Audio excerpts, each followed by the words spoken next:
A freezing morning, low sun, and dusty roads made riding challenging, and my breath was fogging up my visor.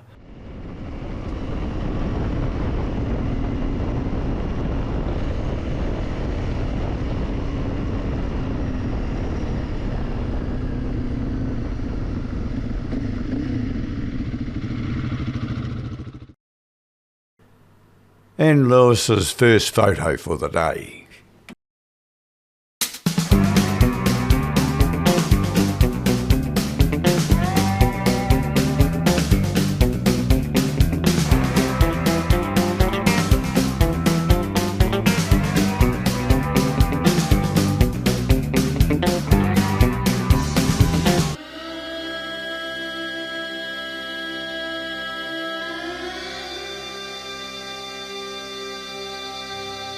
Gates can be a pain.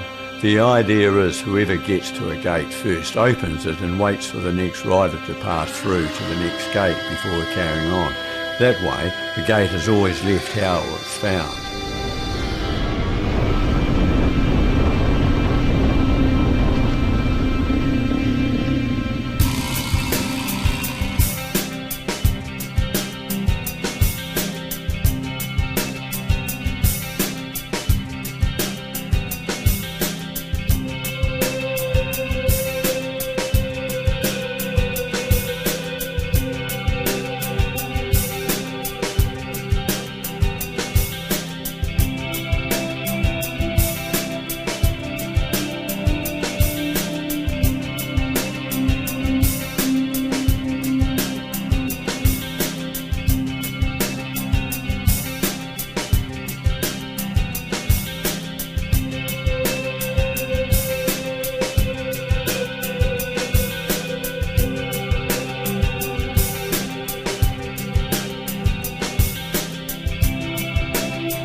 The Dusty Butt isn't a race. However, human nature as it is, and the fact as a little boy inside most men, we do tend to ride as fast as we safely can because that's half the challenge, and for a lot of us, that's why we ride. But in these situations, especially in the more remote areas, we never stray far from our mates for good reasons.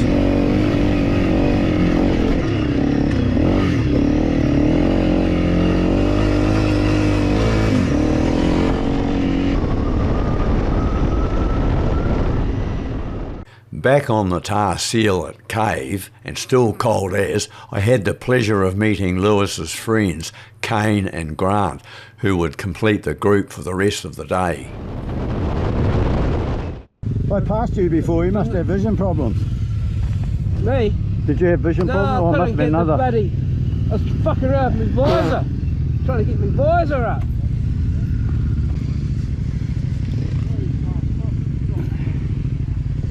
Oh, fuck it. It's getting a bit boring. So how's it going so far? Okay. All good? Dusty. Magic. Pity about the car. Yeah. The bloody tall streak, how's it going, mate? Yeah, good. Fucking glasses all fogged up, I couldn't see, so oh, crikey. Join the club. Yeah. Well, one thing it is the same for all of us, isn't it? Yeah.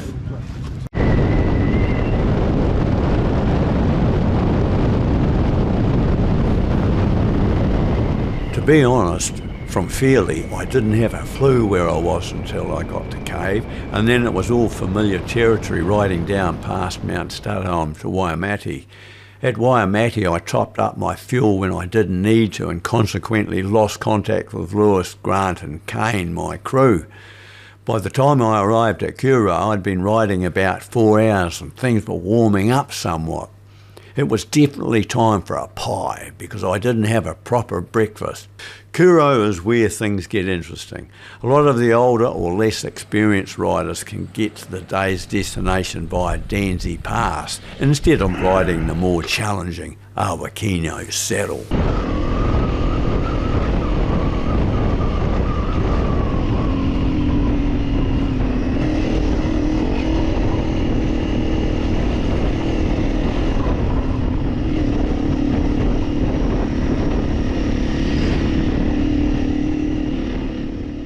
The Awakino ski field road leads southwest out of Kurow towards the St Mary's Range through farmland for 8 kilometres to the east branch of the Awakino River, and then the excitement level jumps up a notch or two.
A 4-wheel track follows the Awakino River Valley south for another 7 kilometres, and then the challenge kicks in.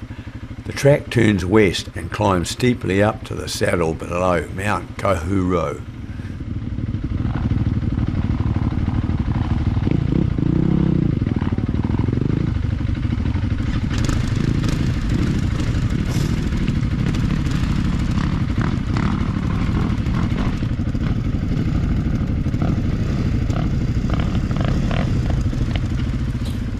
It's entertaining watching the efforts of man and machine fronting up to what I reckon is the most challenging bit of the whole ride. While waiting, I turned my bloody camera off and I forgot to turn it back on, then sailed through without putting a foot down. From then on, I realised I'd screwed up big time and things were starting to go pear-shaped.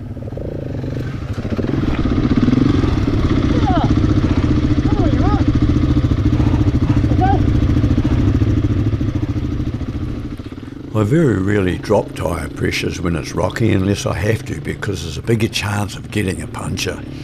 It could have made a big difference to soften the rear tyre though, and a little less compression damping would have helped for sure, but I was so shagged it didn't happen.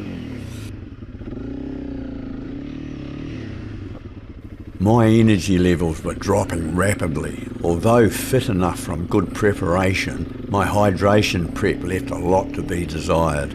I had screwed up big time. Apart from plenty of water and protein bars, I hadn't given any thought to the day's electrolytes. The body can only absorb 0.8 of a litre of water per hour, and because of low electrolytes and overheating, I was sweating more than my intake. I became exhausted and have never been so knackered, ever. Yeah, I know I'm a silver top, but stamina has always been my strong point, and age had nothing to do with my exhaustion. Yes, for sure my ego is hurting. I'll just have to wear that.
Thanks for the help, guys.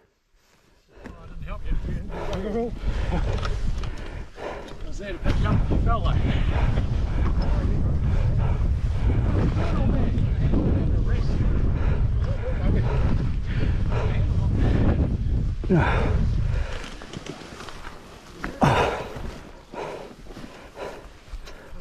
I'm Dave. Woo!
I was so stuffed I couldn't react fast enough. You've no idea how much trouble that caused. Tussocker's like rope and it bound up in my sprocket and chain. Anyway, it wasn't too long before Lewis and his two friends, Kane and Grant, pulled up and got me out of there. I'm jammed in first gear. I'm going to have to get my gear lever out.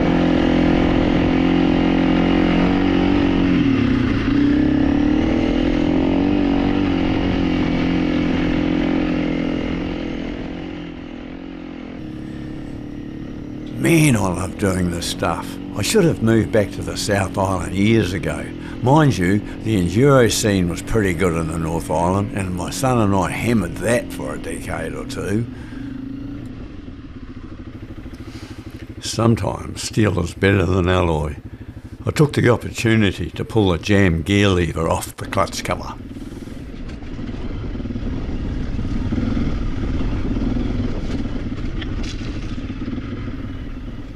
For me, it was taking more energy going downhill than uphill. Every muscle in the upper body reacts to every little movement constantly, every nanosecond, especially the arms, to keep the bike on course.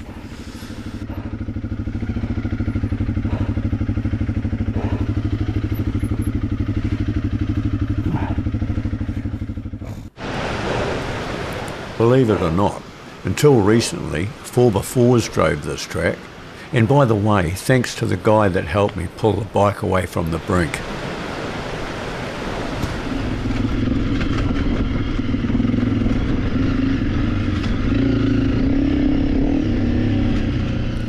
It never ceases to amaze me being able to ride the stunning country in the middle of nowhere, knowing that somebody on a bulldozer did this years ago. I only wish I had known this as a much younger man. I reckon my fellow adventure riders fully appreciate the many years Josh Martin took in GPXing over 1,000 trails like this and Tar Seal, which are readily accessible with comprehensive information at adventureguide.co.nz for the cost of a small subscription. There are those that would profit from Josh's effort. If we stick together and support him, it can only get better.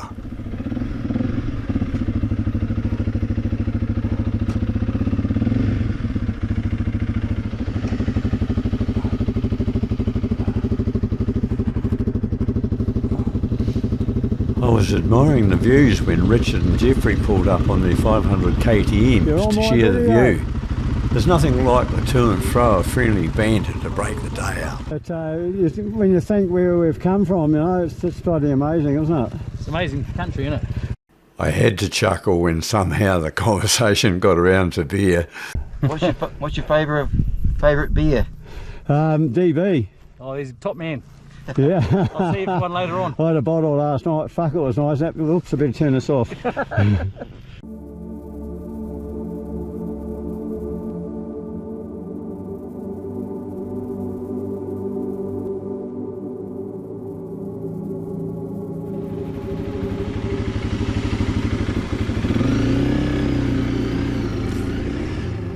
An incident didn't help me when my right handlebar was snatched from my grasp by a passing rider on a stony, rocky track. It slammed me into the ground and I thought I pulled a lat muscle in my back.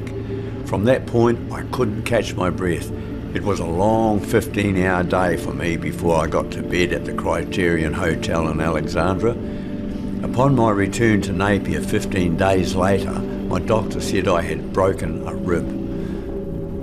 The rider who took me out knows who he is, and if he sees this, he can be sure there's no hard feelings because it's in the nature of what we do.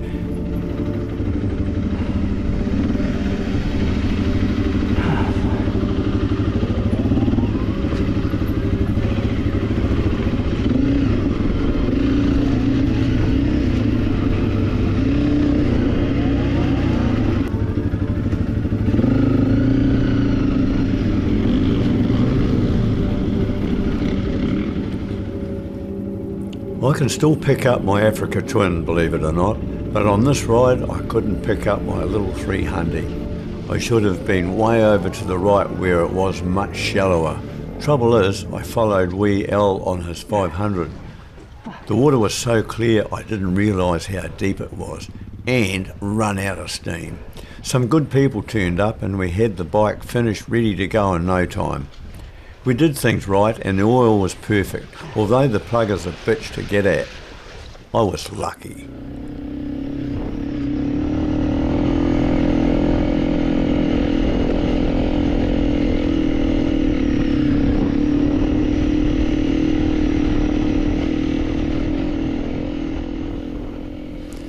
I've missed a lot of footage on this ride due to extreme fatigue while fighting for my breath, but sure as hell it didn't take away the pleasure of being there and the guys I met. It only makes me more determined to have another crack next February. In fact, it is a priority. I'll miss the next Dusty Butt because I'll have two mates with me starting down through the west coast via the Parika track at the Nelson Lakes, and I'm dead keen to ride across the Mackley River from Denniston on the way.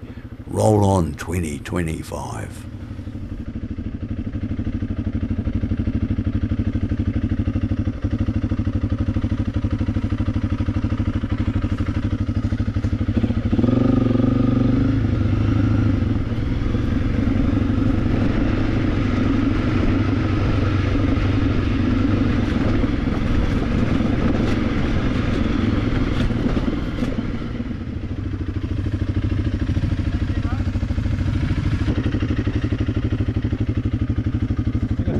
And in good company. So we're about 270 k's. We've done 270 k's so far today. Wee L and Calvin Zhang rode with me for a couple of hours on the ride out, keeping an eye on me in my buggered state. Thanks fellas, much appreciated.